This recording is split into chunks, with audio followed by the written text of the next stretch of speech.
दोस्तों, इस वक्त की सबसे बड़ी खबर तेहरान से निकल कर आ रही है। जी हां दोस्तों, इजराइल और ईरान के बीच चल रहे इस भीषण युद्ध में आज 6 अप्रैल सुबह के वक्त सबसे दर्दनाक और बड़ी खबर ईरान की राजधानी तेहरान से आ रही है।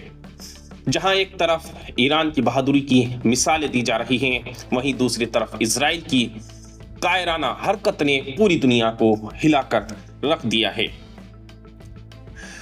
दोस्तों, ये जो खबर आ रही है, दोस्तों ये खबर बहुत ही ज्यादा इजराइल की तरफ से बहुत ही ज्यादा इजराइल के कायरता को बताती है कि इजराइल कितना बड़ा कायर है। दोस्तों, ये हमला आज सुबह के वक्त किया गया जब तेहरान के लोग गहरी नींद में थे।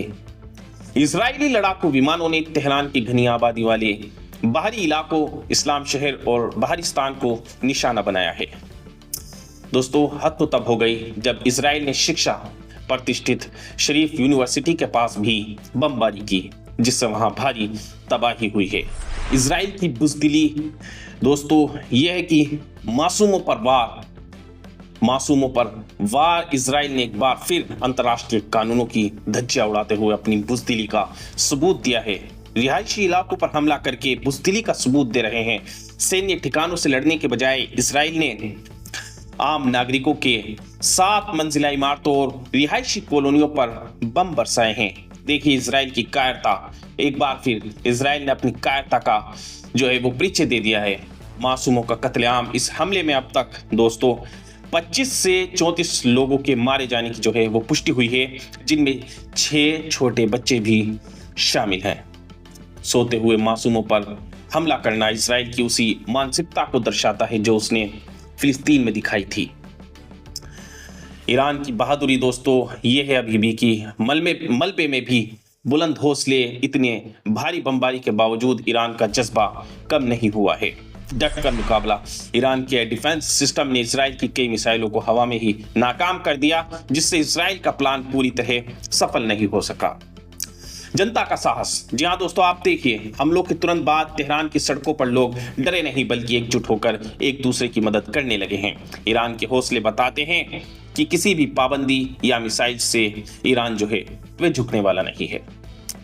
ईरान ने इस बुज़दिलाना हमले का जवाब इजराइल के हाइफा शहर पर मिसाइल दाग कर दिया, जहां इजराइल का डिफेंस सिस्टम फेल हो गया और वहां भी भारी नुकसान हुआ है। इजराइल ने ईरान के पेट्रोकेमिकल कॉम्प्लेक्स को भी निशाना बनाया है ताकि ईरान की अर्थव्यवस्था को कमजोर किया जा सके। बिजली पानी जो है वो ठप करने की कोशिश की गई है। कई इलाकों में धमाकों की वजह से बिजली और गैस की सप्लाई वो रुक गई है, लेकिन ईरान की सरकार युद्ध स्तर पर इसे ठीक करने में अभी भी जुटी है। इजराइल की यह हरकत दिखाती है कि वे आम लोगों को निशाना बनाकर दहशत फैलाना चाहता है, लेकिन ईरान की बहादुरी और अल्लाह पर उनका भरोसा उन्हें इस मुश्किल घड़ी में भी टूटने नहीं दे रहा है। दोस्तों, दूसरी बड़ी खबर ये निकलकर सामने आ रही है कि पिछले कुछ दिनों में एक बहुत बड़ा बदलाव आया है। जहां पहले भारत और अजरबैजान दोनों देशों के बीच तनाव था, वहां अब दोस्ती की नई शुरुआत हो रही है। जी हाँ दोस्तों, दोस्ती की अब एक नई शुरुआत हो रही है। दोस्ती का एक नया अध्याय लिखा जा रहा है। आज की सबसे बड़ी खबर यह भी है कि भारत और अजरबैजान ने अपने रिश्तों को रीसेट करने का फैसला किया है। जब अमेरिका और इजराइल ने ईरान पर हमले किए तो अजरबैजान ने ईरान में फंसे लोग लगभग 200 भारतीय नागरिकों और छात्रों को सुरक्षित निकालने में भारत की बहुत मदद की।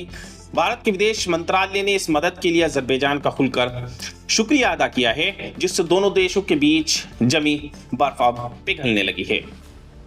और दोस्तों, पिछले साल 2025 दोनों देशों के बीच संबंध बहुत खराब हो गए थे। ऑपरेशन सिंदूर के दौरान भारत द्वारा किए गए एक सैन्य ऑपरेशन के बाद अजरबैजान ने खुलकर पाकिस्तान और तुर्की का साथ दिया था।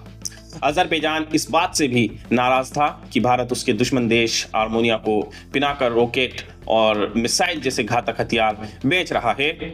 लेकिन दोस्तों, अब क्या बदला है मैं आपको बता दूं। अप्रैल 2026, जी हाँ दोस्तों, अप्रैल से अजरबैजान की राजधानी बाकू में एक उच्च स्तरीय बैठक हुई है। और दोस्तों, दोनों देशों ने तय किया है कि वे अपने रिश्तों को किसी तीसरे देश जैसे पाकिस्तान या आर्मेनिया के दोस्तों उनके नजरिए से नहीं देखेंगे, बल्कि अजरबैजान ने भारत को कच्चे तेल क्रूड ऑयल की सप्लाई जो है वो फिर से शुरू कर दी है, जो उसके कुल निर्यात का 98% हिस्सा है।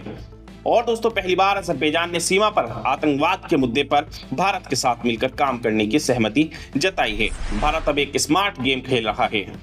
वह आर्मेनिया को हथियार देकर अपनी रक्षा जरूरतों को पूरा कर रहा है, वहीं अजरबैजान के साथ ऊर्जा, ऑयल और गैस और व्यापारिक संबंध सुधार रहा है, ताकि सेंट्रल एशिया तक पहुंचने का रास्ता वो सुरक्षित रहे। अजरबैजान समझ गया कि भारत एक बड़ी ग्लोबल पावर है और भारत को अजरबैजान के तेल और रास्ते की जरूरत है।